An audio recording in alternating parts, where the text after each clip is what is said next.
Climate variability poses a big challenge to society, environment, and economy in many countries around the world. In Africa, the climatic variability normally leads to drought and floods, which affect many people, mainly due to low adaptive capacity.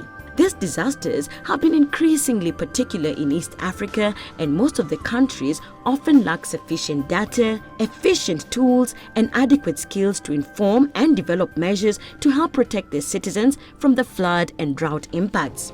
We use satellite imagery, satellite data, to look on the ground, have an aerial view of what is happening.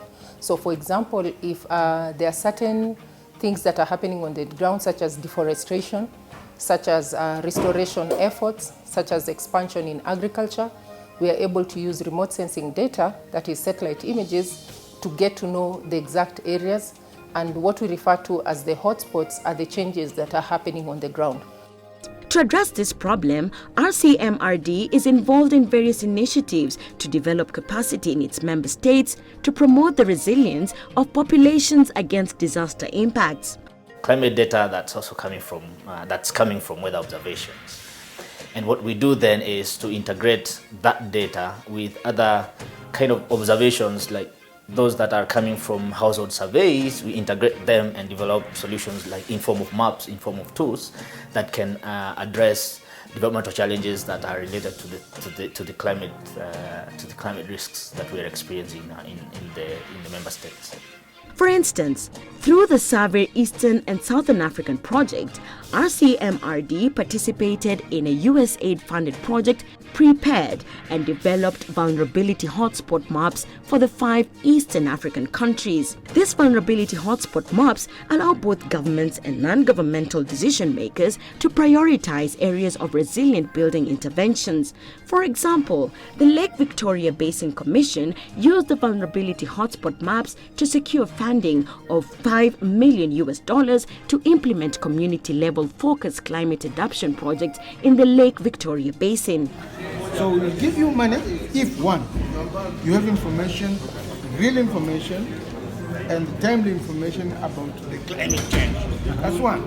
And if you have the hot spots that you want to do that kind of thing. And then again, if you have climate change adaptation strategy. Had it been your work, we could not get that far.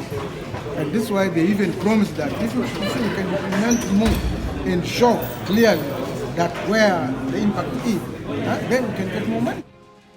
The prepared methodology was also extended to Malawi to help develop a hazards and vulnerability atlas and web tool, which helped the government and UNDP to identify areas that are most vulnerable to hazards such as floods and droughts and long-term climate variability. Within Kenya, RCMRD, with the Northern Rangeland Trust, CARE and Kenya Meteorological Department developed climate vulnerability maps to support communities who are mainly pastoralists in developing climate adaptation plans. This initiative helped the agencies to be able to target most vulnerable areas and the communities therein. In Tanzania, RCMRD worked with Water Resource Integration Development Initiative WARIDI, and together with other stakeholders in the country, co-developed climate vulnerability hotspot maps for Wami Ruvu and Refugee River basins to support integrated water resources management in the 2 basins. In Tanzania at the moment, working in 2 river basins, in the Refugee and Wami Ruvu basins that have about a very big proportion of the economy of Tanzania as a country, where we are also supporting agencies there and the basin water boards identify those areas that are most vulnerable to the impacts of climate change. Overall, the use of Earth observation together with household-level survey data from statistic offices has presented an opportunity for government and donor agencies to provide assistance to the most vulnerable areas. Yeah, from your map, of course, it was very useful. Having the big landscape, for instance, in our case, in the Tanzania part, along the Lake Victoria, you don't know where to work and where not. So having that hotspot map there, it was very useful at least to have a glance.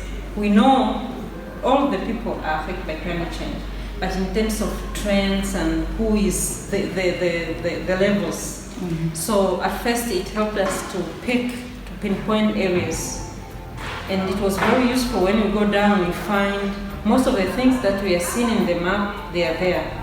You could just see the difference from one community, Nyabange, and the nearby community, which was not selected.